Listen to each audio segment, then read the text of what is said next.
Hello YouTubers, it is I, Hellgear, and this is my movie review of Captain Marvel. Just to be fair, I went to see this movie a second time to give a more proper fitting review, at least. In my opinion, a more proper fitting review.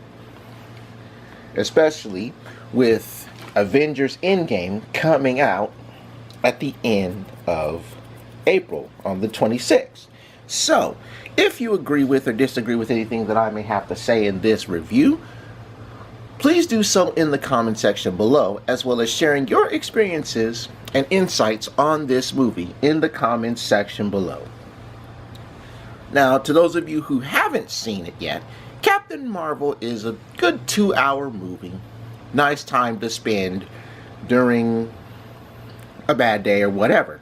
Now, I want to clear up a couple of things. First and foremost, to everybody who believed the hype of this movie coming out was a political sexist play, since the movie dropped on March 8th, which was also International Women's Day, you're an idiot.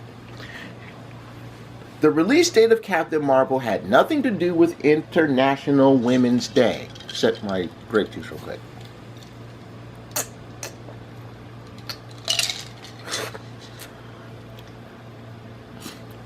Second, to everyone who had this weird rumor about Goose, yeah, I'm not even going to get in on that. All I'm going to say is, if this rumor is true, yeah. So, let's talk a little bit about this. Now, Captain Marvel, ironically enough, this movie has a setting of 24 years ago. It takes place in 1995. The events of it take place in 1995. So it was a nice little bit of throwback for the 90s. And many of us who were watching this movie when it came out in the theaters in the year 1995 were kids. You know, us 90s kids can remember Blockbuster Video and big head monitors on computers and phone booths that still existed, you know, that sort of stuff that is now almost extinct technology. But the throwback to 1995 was nice, especially if you were a 90s kid. You understood some of the things going on in America of 1995. So, taking it back those years was a nice little tidbit. Now, many people are not happy about Captain Marvel because they said it was a plot development movie. And to an extent, you are right, but to another extent, you are also wrong. Captain Marvel is not a movie of filler.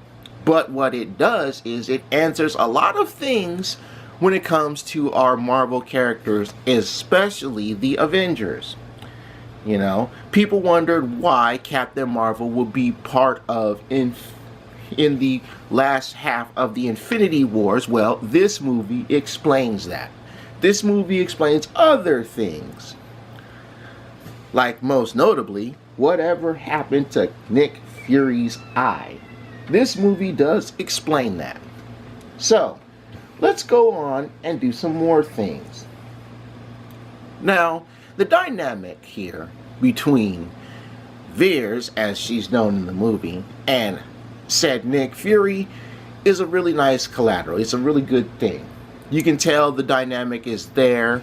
You know, there are some trust issues that happen in the movie, but all in all, things work out pretty well. But the real thing behind Captain Marvel is, and it reminds me of a video game I used to play back in the day called Shadow the Hedgehog. Now, to those of you who didn't know about Shadow the Hedgehog, the story of Shadow the Hedgehog is simple. He's our main guy, but he's having a memory problem, trying to figure out who he is and what his purpose might be. Captain Marvel is going through the same thing. She doesn't know exactly who she is. All she remembers is a burnt dog tag that says Vers, V-E-R-S. And that she's apparently a soldier for the Kree. Now, I want to talk about the various races in this movie because there are three. One, and third noted, are us human beings. We already know about us humans. The second and number two are the Kree. The Kree apparently have their own home world. They're a bunch of soldiers fighting in intergalactic wars. And they want to take out the menace of the other race known as the Skrulls. That's Skrull. Now, many moviegoers did not like how the Skrulls were portrayed in Captain Marvel, and rightly so. Originally, the Skrulls were these race of super soldiers, and they were whooping the Kree's ass. In this movie, however, the Kree have essentially neutralized a lot of the Skrull menace, and the Skrulls are refugees, but they're hunting them down. Now, for copyright's sake, and I want to mention this right now, for copyright's sake, this is the way Disney's Marvel was able to introduce the Skrulls to the people. Because I pour myself some more orange juice. Or, not orange juice, white grape juice.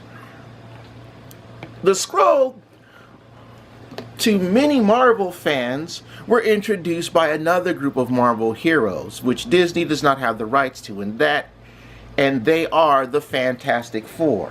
However, after a couple of Fantastic Four reboots, especially the most recent one where the logo of the Fantastic Four isn't even a circle, but a square, it was a good venture to stray from that. And there's one particular Skrull in this movie that just is like a cockroach. No matter how much you step on him, he just does not seem to go away. And it's a good thing because he's a major part of this story. Now, going back to Veers. Veers and her little memory trip deal. The whole point of this movie is she, after a raid gone bad for Skrulls, winds up on Earth. And she's trying to figure out what's going on with all of the nightmares she's been having, which apparently are memories of a past that she has no clue of. And throughout this movie and the dynamic between the Skrulls she's hunting down and the odd alliance between Samuel Jackson, aka Nick Fury, and to some extent old boy Coulson from Marvel's Agents of S.H.I.E.L.D., if you've ever seen that during ABC primetime. Yes, Coulson's in this movie too. Throughout this dynamic of S.H.I.E.L.D. and Marvel, Veers is trying to figure out her past, and a good majority of the movie is figuring out the answers to her past and how she got her powers, most likely. One thing I've learned from another expert on those who originally read the Marvel comics for Captain Marvel, the way that she got her powers was depicted exactly to comic book description in the movie, which is a plus because proper backstory is one of those things that everyone likes when it comes to every superhero, regardless of franchise. My issue with this movie was there wasn't enough action for it, and I'm an action-oriented guy, but the plot development of Captain Marvel between the trips down memory lane and the interaction she has with Fury don't exactly make up for it entirely, but it's a good dynamic that'll keep me in the seat and not bored.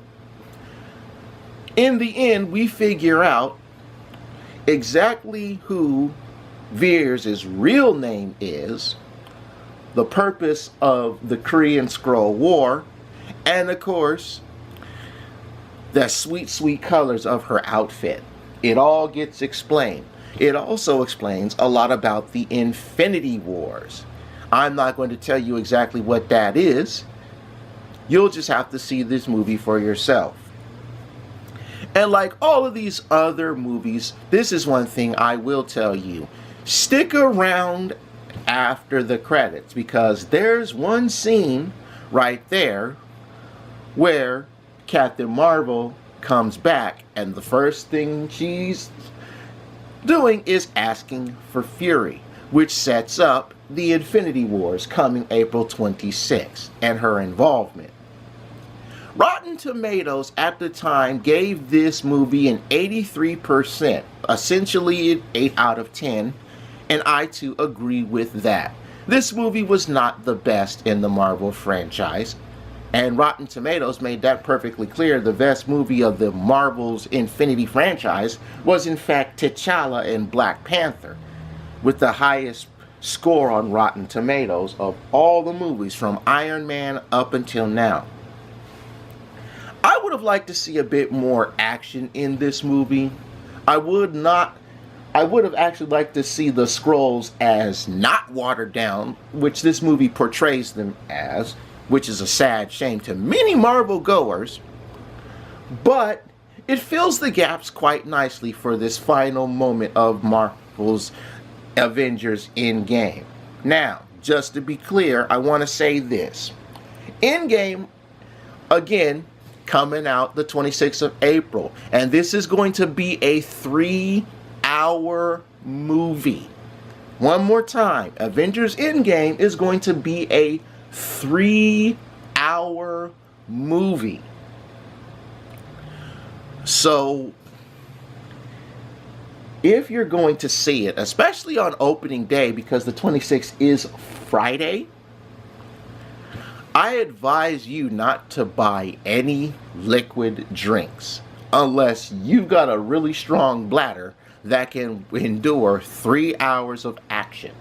You know, stick to the hot dog and maybe some popcorn, but don't load up on drinks because 3 hours is going to be a long time in the seat. And I plan on being in my seat for all 3 of those hours and seeing how Captain Marvel's interaction with the last part of the Infinity War takes place. But that's all I'm going to say on this. I've spoken long enough. If you enjoyed this video review, show your love with a like button. If you agree with anything that I may have said, hit the like button and let me know in the comment section below. What did you think of Captain Marvel? Tell me in the comment section below. But for now, I take my goose from the oven because I'm done. Bye-bye, everybody. Bye-bye.